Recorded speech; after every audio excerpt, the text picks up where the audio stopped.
I'm not going to overcomplicate this. There's nothing I can tell you that you haven't already heard about Star Wars Episode 1. It's better to just take you 25 years back in time with all the knowledge we have now to look at what made this film so complicated. So sit back, relax, grab some Tatooine street food, and let's join George Lucas as he navigates his way through the making of The Phantom Menace.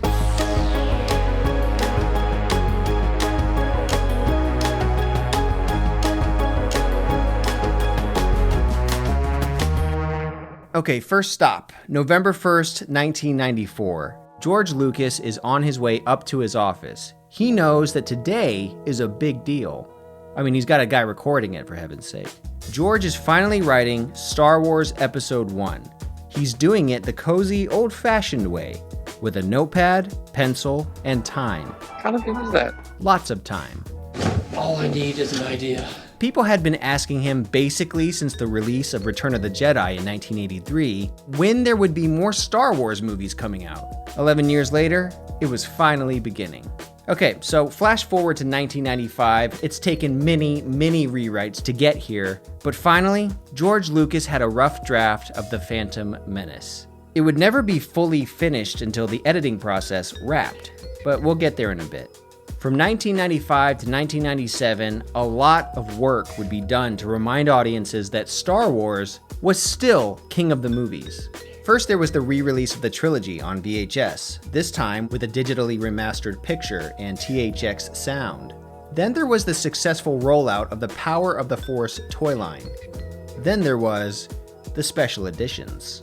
After taking the original negatives out of storage in 1994, Lucas and Co. found out that it had degraded severely. So work began on cleaning up every frame of the original movies, which led to Lucas fixing all the eyesores that had been bothering him since the trilogy's initial releases all those years ago. The re-release of the special editions more than paid for all the restoration work that went into them. A New Hope was released on January 31st, 1997, and grossed $138 million. The next month, Empire Strikes Back grossed $67 million, and the month after that, Return of the Jedi grossed $45 million domestically. It cost a total of $15 million to upgrade all three films. Most importantly, at least to George, this experiment proved that all the effects work that would be needed for Phantom Menace could actually be done. Now it was time to make Star Wars: The Beginning. Yeah, that was the original title of The Phantom Menace, but it's also the title of the documentary that covers the making of Episode 1. I sat down to rewatch this the other day for the first time in years. It was fascinating to watch Lucas as he eased his way back into the director's chair. The good news was that the last movie he directed before The Phantom Menace was another Star Wars movie. The bad news? It was 22 years ago when he directed A New Hope.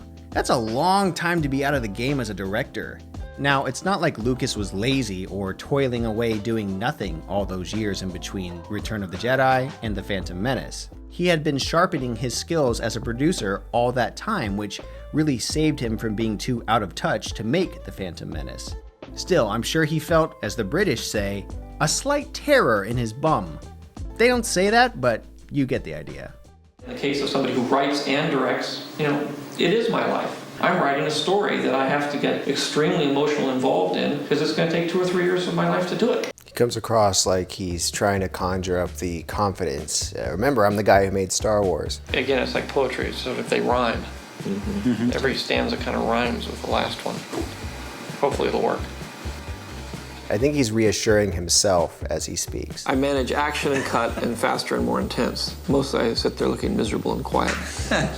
In fact, Lucas had tried to rope in Steven Spielberg, Ron Howard, and Robert Zemeckis to direct one or all of the movies. They all told George that he needed to direct it. It was his baby. They didn't feel right about taking over the reins of this mythical franchise. So it really was up to George. That's great. It's going to be great. That's going to be great. It's going to be great. That's going to be great. It's going to be great. That's going to be great. That's going to be great. Are you sure? It's going to be great. I don't know. That's going to be great. Look, this is just my opinion. The two kids on the left, Jake Lloyd and the kid to the left, they're not right for the part. The blonde kid on the far right, that kid is right for it. Let's just look at these performances in the audition. Are you an angel?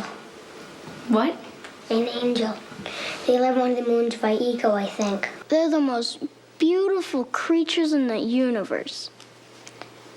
They're so good and kind. They make even the most hardened spice pirates cry. Are you an angel? What? An angel. I've heard the deep space pilots talk about them. They live on the moons of Iago, I think. Performance sort of rises way above the other one does. Because it's so unpredictable and it's kind of have to go. unstudied.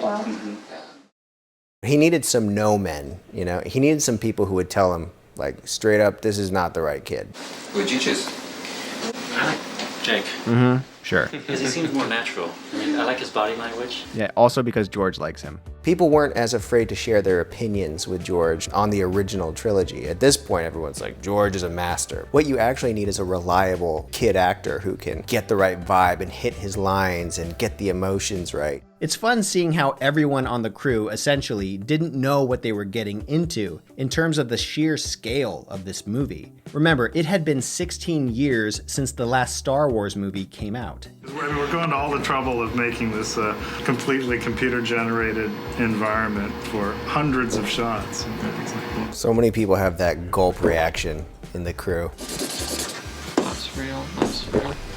Producer Rick McCallum was doing his best to keep the production running smooth. He had been a producer on the Young Indiana Jones TV series, and now he was getting his big shot at a gigantic movie. But he had no idea, aside from his time producing the special editions, what making a Star Wars movie for modern audiences was like. Dude, I'm so f***ing happy. It's gonna be fantastic. I mean, it's gonna be a great movie. It's gonna be a lot of fun. But it's also, I think, going to be so worthwhile. What a weird bunch of producer words, just generic producer. It's fantastic. It's going to be great and worthwhile. It sounds like a guy who's like, I have no idea what this movie is. I know it's Star Wars, so it's going to be good. Many of the actors from The Phantom Menace signed on without seeing a script. Natalie Portman, for one. I'm going to fly to New York and then show Natalie the script. It's a bold idea to have an actress commit to 3 movies without reading a single line of dialogue. Liam Neeson also agreed to star in the movie without reading the script. And you could tell he was having a lot of fun playing Qui-Gon Jinn. Ewan McGregor also had a great time making the film, and you can tell watching the footage. The only part where he seems nervous is when he's getting his hair cut. Look at that. He's like, oh no, what have I done? You're going to cut the Amish part off, right? We don't want him to get in the way. Nice, huh? The most difficult part is to not go too far, just go strange enough. Yeah. It's the biggest trap people fall into in these kinds of movies is they go too far. Yeah. They go too far. It's so interesting because he's saying out loud all of his fears. Ahmed Best got the role of Jar Jar Binks after being discovered by the film's casting director, Robin Gurland, during a performance of Stomp. Stomp is a musical that uses percussions and dance to tell its story. You gotta give credit to Ahmed Best because the truth is that physicality-wise, I think he came up with some very original movements and he did a decent job. I mean, he's creating a CGI character from scratch. Nothing really to base it on. It's a brand new type of character in Star Wars that he brought to life, and I think he did a good job. When I was a kid, I never thought he was a problem, you know? I never thought, oh, this character sucks. I was in a good mood watching it the first time. Oh yeah, in case you weren't aware, Michael Jackson really wanted to play Jar Jar Binks. He wanted to do the role in practical makeup and prosthetics, and I'd pay money to see that, actually. Apparently, Robin Williams had been pushing for the role of Jar Jar Binks as well, which would have made sense on one level, but like Michael Jackson, it would have been distracting. Ahmed must have felt some pressure to match the presence of Michael Jackson and the comedic power of Robin Williams. It was bound to get to Ahmed just by being in the same casting pool as them. Remember, this was Ahmed Best's first movie ever. Before this, he was only a background extra in the movie Lean On Me. He was dealing with an unfair amount of pressure that manifested in some interesting ways. I felt like Ahmed Best always felt like he needed to be a comedic relief on set. Okay. Thank you. It's getting smaller. All right, you're suited up. Ready? Okay, everyone, let's start with a brief warm-up. We're gonna start with a stretch. And maybe that's not his strongest suit, you know? It's so hot. My mother's in New York. She feels it. Ahmed Best tweeted out that he had considered taking his own life because of the severe backlash that he received when the movie came out. It took a long time for him to process all the ups and downs that come with being in such a popular film. When the backlash first happened to Ahmed, George Lucas told him that 20 or 30 years from now, no one will remember the backlash. The kids who grew up seeing the movie would have a fondness that will outlast the hate. Whatever the case, you can't deny that Jar Jar Binks is memorable. And I'm glad Best has overcome his depression and struggles with this once-in-a-lifetime experience. He should be proud of his work and the legacy that he's contributed to Star Wars. I think Insidious owes a lot of thanks to Darth Maul. Ray Park, he really deserved more screen time as Darth Maul. I always thought Darth Maul was a very cool-looking villain that seemed like a big bad. I felt like he was so shortchanged. You can see throughout the making of documentary that George was pretty content with his casting choices. She's great. Natalie is fantastic. And Ian, I I'm thought very was excited. lovely. Well, Ian's always great. He's reliable, and I learned a lot with Jake. And I learned a lot with Jake. You need an actor who you're not learning about while you're filming. Shouldn't you have learned about that in the audition process? With Jake Lloyd, it seemed like George had a hard time bringing the performance out of him. No, it's not the food that's a problem. It's me. I'm used to saying Kuruskin. Look at the mom during that scene. If you mispronounce it, it's okay. She looks very on edge. Everybody will start laughing. Jake Lloyd was just 8 years old when he played Anakin. When he received heavy backlash for his naive performance as the future Darth Vader, it was hard for him to take. School kids were merciless to him. I wouldn't wish the kind of pain he or Ahmed Best went through on anyone. Jake Lloyd has suffered from mental health breaks but is doing much better according to his mother, who posted an update about her son this year. I'm glad he's doing better now. What's really cool about Phantom Menace and the making of it is that you see George Lucas is in charge. He's got a singular vision he's trying to bring to life, and everyone is trying to make that vision come to life. I think that with Star Wars today on Disney, what you have is a committee that is trying to make what they think is right for branding. A good omen happened early on in the production. Well, a good omen to George Lucas, at least. A major storm destroyed many of the sets that had been built for the pod racing sequence. The reason Lucas thought it was a good omen was because the same thing happened during the filming of A New Hope. In a way, it makes you realize why studios are so risk averse today. And if you were doing this on a studio set, you would be able to avoid all this. George is remarkably composed when disasters like this happen. Wait! Get out of this office right now. I don't want you here. Ted, I got your vouchers. Out! Post-production is one of George Lucas's favorite parts of the filmmaking process. It's where he gets to play around in his element. Along for the editing adventure was Ben Burtt, the master of sound design for the OG Star Wars trilogy. The dude engineered some of the most iconic sound effects ever made. The thing about George Lucas is he's not known to be the best actor's director. George got into the practice of editing around performances. Like, he'd take other performances from different takes and mash them into one Frankenstein shot. We'll come back to this shot, take Panaka, slip him out of sync so he doesn't start to move. We'll split it right in front of the pilot. There, just go forward. This is cyber directing, right? Yeah.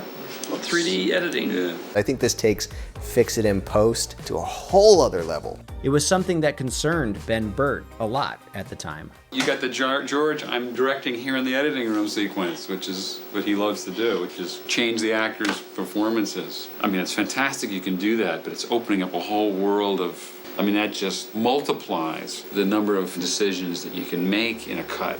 I loved seeing Frank Oz doing his thing as Yoda on set, especially these days when this would just be a voiceover thing.